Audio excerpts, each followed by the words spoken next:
short talk on the PBR Advisory Committee. Can you tell me a little bit about what the committee does? And I understand there's some news reported in that regard, that you did some recent work. But first of all, if you can talk a little bit about this committee and its function, that would be great. The Plant Breeders' Rights Act requires that the Minister of Agriculture and Agri-Food Canada appoint an advisory committee that helps me with the administration of the intellectual property regime. So it's really a touchstone where I can go to float ideas, to float initiatives, get strategic advice on the direction where intellectual property rights in the form of PBR should head into the future. The set of recommendations that they provided, there was 4 elements, and I think they were quite good recommendations. One was about stable funding of the office, and what they have said, and it has resonated with government, is the administration of IP rights should be viewed as a partnership. And that partnership is the users should pay part of the funding to support the intellectual property framework, but that government needs to provide the back office support. So, a place to sit and do your work, lights, computer, all that sort of stuff. And that model has been very successful for the past 30 years. So there was a reinforcement from the advisory committee. The other recommendation that came was, continue playing a leadership role, both myself and the office internationally. Canada is very much dependent on effective multilateral standards, and one of those being UPOV, the International Union for the Protection of New Varieties of Plants.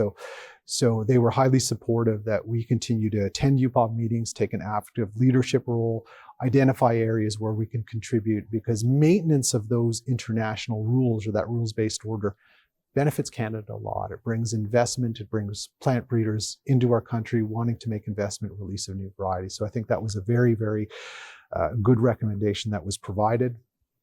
Another recommendation, and more recently, that we've been consulting on, is you need to advance amendments to your PBR regulations in targeted areas to drive greater investment and innovation in the sector. So we've just launched back in May 29th of this year, a 45-day online consultation where we're seeking input from all the sectors impacted on strengthening intellectual property rights in targeted areas.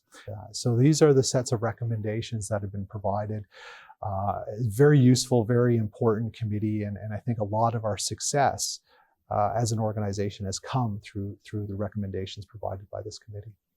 In your experience, what does it take to kind of get over those hurdles, the controversies, the politics, and what does it take for a sector, like you mentioned, horticultural, ornamental sector has said, yeah, this makes sense for us, let's go ahead. And in your experience dealing with them, what kind of, brings you to that epiphany where you can finally say, yeah, let's move forward with it?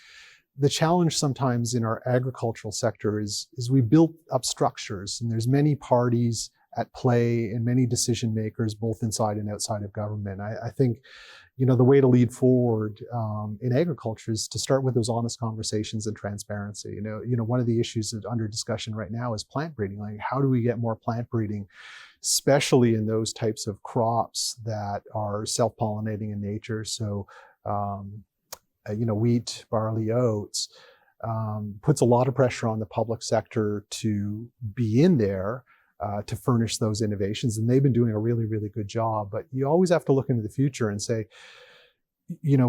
will there be the environment where that can continue to be supported by taxpayer funding, which is the largest portion?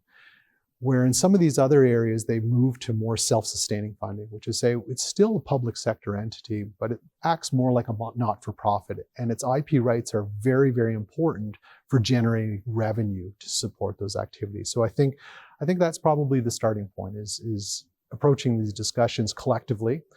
Farmers have a stake in this, plant breeders have a stake in this, government has a stake of it, private industry has a stake in this, coming together and having those honest discussions in a transparent way. And I think we can probably find a path forward. I think in those other areas, we've seen it already, that they understand that if you create a policy environment for innovation, both parties benefit and both parties prosper. Thanks, Anthony. Okay, my pleasure.